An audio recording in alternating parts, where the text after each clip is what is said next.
அடுத்தபடியாக நாம் ஆலயம் மிகவும் தொடரில் இன்று புதுப்பட்டியில் உள்ள பிரசாந்த் நிலையம் பற்றி கேட்க இருக்கிறோம். இதோ தர்மாயுதி சத்யநாராயணன் வழங்குகிறார். ஆலயம் அறிவும் வழங்குவது பிரஹநாயகி சத்யநாராயணன். ஆலயம் அறிவும் தொடரில் இன்று நமது யாத்திரையில் இடம்பெறுவது பகவான் ஸ்ரீ சத்ய சாய் பாபா அவதரித்த புட்டபர்த்தி திருத்தலமாகும். இது பிரசாந்தி நிலையம் என்ற பெயரில் பிரசித்தமாகியுள்ளது.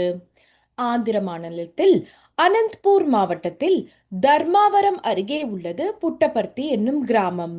இந்த கிராமத்தில் 1926ஆம் ஆண்டு நவம்பர் மாதம் 23ஆம் தேதி காலை மணி 5:06 மணிக்கு திருவாதிரை நட்சத்திரத்தில் ஸ்ரீ சாய்பாபா அவதரித்தார். அங்கு பெத்த வெங்கமராஜு என்பவருக்கும் ஈஸ்வரம்மா என்ற புனிதவதிக்கும் மகனாக பிறந்தார் பாபா. குழந்தையை துணியிலே வைத்தபோது அது அசைந்து ஆடியது. வியந்த அனைவரும் துணியை எடுக்கவே அதன் கீழிருந்த பாம்பு ஒன்று நெளிந்து ஓடியது. பாம்புகள் நிறைந்த ஊர் புட்டபர்த்தி. ஆகவே ஆங்காங்கே பாம்பு புற்றுகள் நிறைந்திருக்கும். புட்ட என்றால் புற்று என்று அர்த்தம், பர்த்தி என்றால் ஊர் என்று பொருள். ஆகவே புற்றுகள் நிறைந்த ஊரே புட்டபர்த்தி ஆயிற்று. இந்த ஊரின் அருகில் ஊரை அரவணைத்து அழகிய சித்ராவதி என்னுமாறு ஓடுகிறது. சத்யநாராயணன் என்று பெயரிடப்பட்ட குழந்தை இளம் வயதிலேயே பல அபூர்வ லீலைகளை காண்பிக்க ஆரம்பித்தது.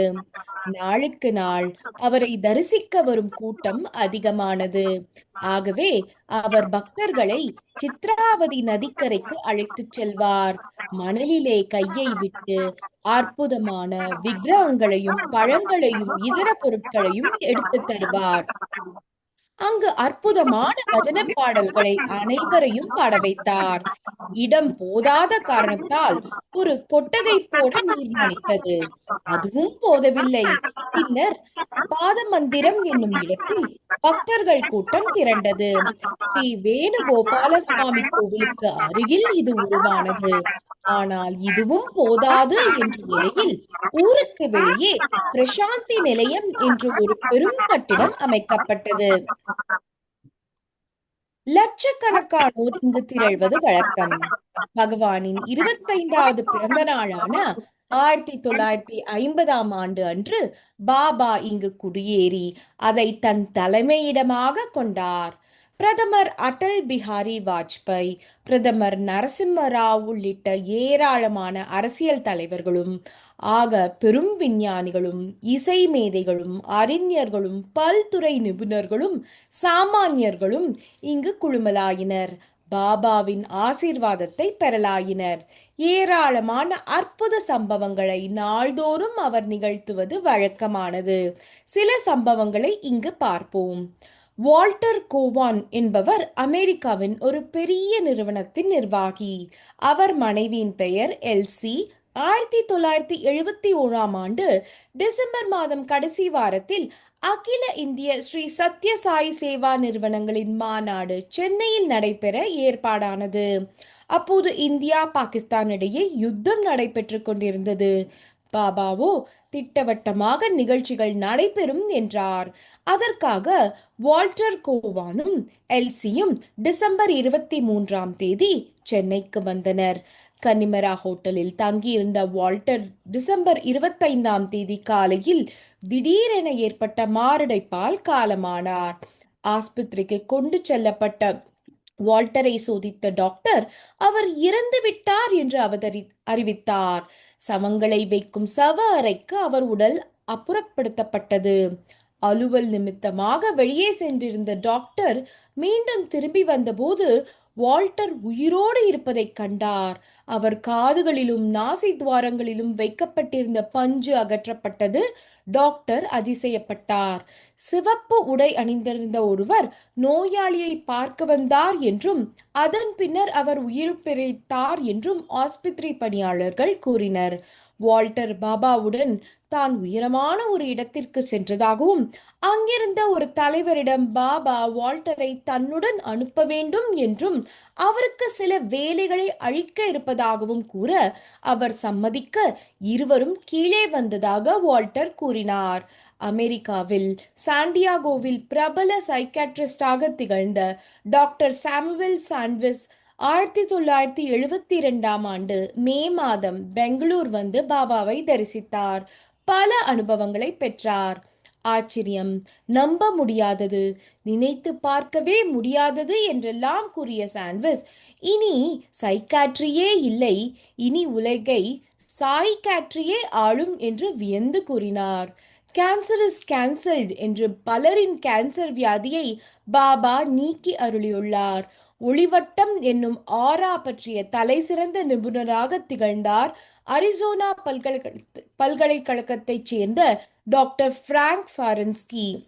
அவருக்கு ஒருவரின் ஒளிவட்டத்தை எந்தவித சாதனமும் இன்றி வெறும் கண்களாலேயே பார்க்கும் சக்தி உண்டு.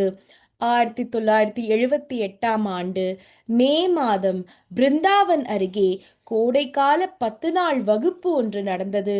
இதில் 8ஆம் நாள் அன்று பேசிய ஃபாரன்ஸ்கி தான் பாபாவிடம் கண்ட அதிசயம் ஒன்றை வெளியிட்டார். நான் ஒரு விஞ்ஞானி. நான் 1000க்கும் மேற்பட்ட உரையாடல்களை இவ்வுலகத்தில் பல இடங்களில் நிகழ்த்தியுள்ளேன் என்று தன்னை பற்றி அறிமுகம் செய்து கொண்ட அவர், சுவாமியிடமிருந்து வெளிவரும் ஒரு ஒளிவட்டம் வரம்பை மீறி எல்லையற்றதாக திகழ்கிறது. அவரது இளஞ்சிவப்பு வண்ணம் எங்கும் ஊடுருவிச் செல்கிறது. அவர் நடந்து வரும்போது அது அனைவரின் மீதும் பாய்கிறது. அவரே லவ் வாக்கிங் ஆன் 2 feet என்று கூறுவோம் என்றார். பாபா தனது 65ஆம் நாள் பிறந்த நாள் அன்று உலகிலேயே மிகச்சிறந்த அறுவை சிகிச்சை வசதிகளுடன் கூடிய சூப்பர் ஸ்பெஷாலிட்டி ஹாஸ்பிட்டலை நிறுவி தேவையானோருக்கு இலவச சிகிச்சை அளிக்க தீர்மானித்தார். 1991 நவம்பர் 2ஆம் தேதி இது திறந்து வைக்கப்பட்டது. 3 லட்சம் சதுரடியில் இது அமைந்துள்ளது. லட்சக்கணக்கான பக்தர்கள் திரண்டிருக்கும் கூட்டத்தில் பாபா தெலுங்கில் உரையாற்றுவது வழக்கம். அப்போது பஜனை பாடல்களை இசைக்க அனைவரும் சாய் பஜனில் கலந்து ஐக்கியமாவார். உலகில் உள்ள பல நாடுகளில் சாய் இயக்கம் பரவ ஆரம்பித்தது. சேவாதள் என்ற அமைப்பின் வழியாக சேவையாற்றும் தொண்டர்கள் ஆயிரக்கணக்கில் ஆங்காங்கே தொண்டு புரிய ஆரம்பித்தனர். தனது அவதார நோக்கத்தை நிறைவேற்றிய பாபா 2011 ஏப்ரல் மாதம் 24ஆம் நாள் மகா சமாதி அடைந்தார். 5 லட்சம் மக்கள் இவரது இறுதி யாத்திரையில் கலந்து கொண்டனர். அப்போதைய பிரதமர் மன்மோகன் சிங், சோனியா காந்தி, குஜராத் முதலமைச்சராக இருந்த நரேந்திர மோடி, கிரிக்கெட் வீரர் சச்சின் டெண்டுல்கர் உள்ளிட்ட ஏராளமானோர் அங்கு திரண்டு தங்கள் இறுதி அஞ்சலியை செலுத்தினர். ஏப்ரல் 27ஆம் தேதி அவர் சமாதி புட்டபர்த்தியில் நிறுவப்பட்டது. ஆயிரக்கணக்கான மக்கள் அங்கு திரண்டு அவர் அருளை இன்றும் பெற்று வருகின்றனர். அவரது 100ஆண்டு விழா கொண்டாடப்பட இருக்கும் இன்று நாம் மனப்பூர்வமாக அவரை வணங்கி துதிப்போமாக.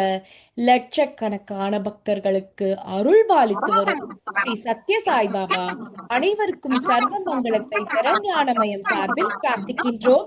நன்றி, வணக்கம். நன்றி திருமதி